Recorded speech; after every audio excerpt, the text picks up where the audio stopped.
திண்டுக்கல் திமுக வேட்பாளருக்கு ஏர்போர்ட் நகரில் பொதுமக்கள் உற்சாக வரவேற்பு. திண்டுக்கல் சட்டமன்ற தொகுதி திமுக வேட்பாளராக ஐ.பி. செந்தில்குமார் திண்டுக்கல் சட்டமன்ற தொகுதிக்குட்பட்ட நகர் மற்றும் ஒன்றிய பகுதிகளில் தீவிர பிரச்சாரம் மேற்கொண்டுள்ளார்.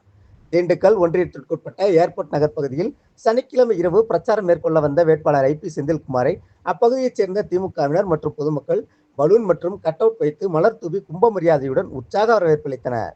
தொடர்ந்து பொதுமக்கள் மத்தியில் உதயசூரியன் சின்னத்திற்கு வாக்கு சேகரித்த ஐ.பி. செந்தில்குமார் அவர்கள் பேசும்போது, கடந்த 5 ஆண்டுகளில் திமுக அரசு செய்த நலத்திட்டங்களை எடுத்துரைத்தும் 2026 சட்டமன்ற தேர்தல் திமுக வாக்குறுதி குறித்தும் பொதுமக்களிடம் விளக்கம் அளித்து வாக்கு சேகரித்தார்.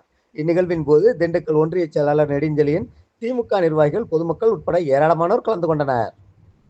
வருகிற 23ஆம் தேதி நடைபெற இருக்கக்கூடிய சட்டமன்ற தேர்தலில்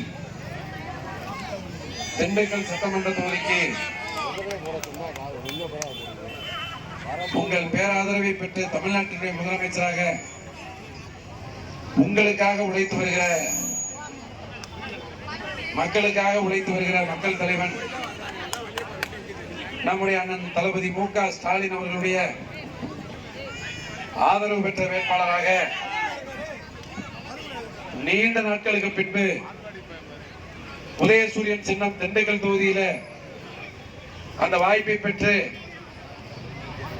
திமுகவினுடைய வேட்பாளராக உங்களிடத்தில் நம்முடைய மாண்புமிகு முதலமைச்சர் அண்ணன் ஸ்டாலின் அவர்களால், ஐயா ஐபிஆர் அவர்களால் உங்களிடத்தில் ஒப்படைக்கப்பட்டிருக்கின்றேன்.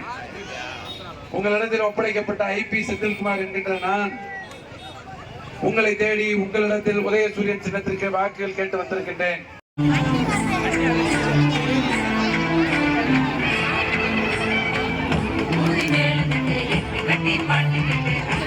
உதயசூரியன் சின்னத்திலே